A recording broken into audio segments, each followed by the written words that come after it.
Ahmad Marbjon Mahkamboyevich 1971 tug'ilganman. Olmazor tumanida yashayman. Bu yerga birinchi bo'lib kelganim sababi aqraniy bo'lib kelganman. Bitta o'zim ishlardim, ozgina qiyinchilik bo'lib, qiynalib qoldim. Bitta o'zimga qiyinchilik bo'lib qoldi. Qiynalib charchab qo'ygandan keyin o'zim xohishim bilan bo'shadim-da, keyin o'zi aslida oldin azaldan taksi qilardim o'zim. Ko'chada polniy bir 20-25 yil taksichilik qilganman. Ishdan bo'shagandan keyin mashina oldim-da, bolalar, shu yerda bolalar baraka topsin. Doda bo'shabsiz.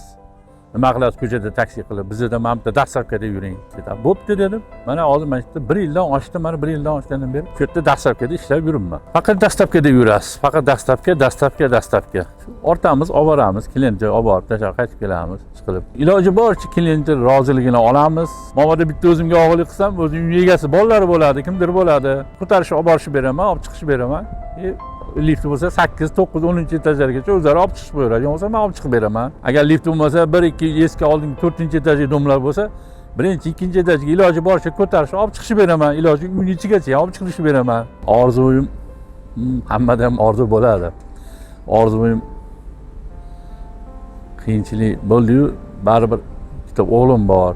O'g'illarimni uylantirishim kerak. Bitta katta qizim chiqarganman, nevaralarim bor. Endi hozir o'g'illarim bor. O'g'illarimni uyli joyli qilib ularni uylantirishdi endi. Bolalar aytadi, "Doda, shu yoshda yugurib-yuribsiz, uyda o'tirmaysizmi?" deydi. Uyda o'tirib nima qilaman men? Ozgina mehnat qilsam, yugursam, ozgina qonim yurishadi, o'zimga ham yaxshi jismoniy. Ilohim ishlaringiz rivojini bersin, kasblaringizga baraka bersin. Bundan ham ishlaringiz rivojini berib, Allohu akbar. Alloh. Shu ham o'g'ayam bordi, mayli, baraka topinglar, mayli salomat bo'linglar. Mayli, salomat bo'linglar, rahmat sizlarga.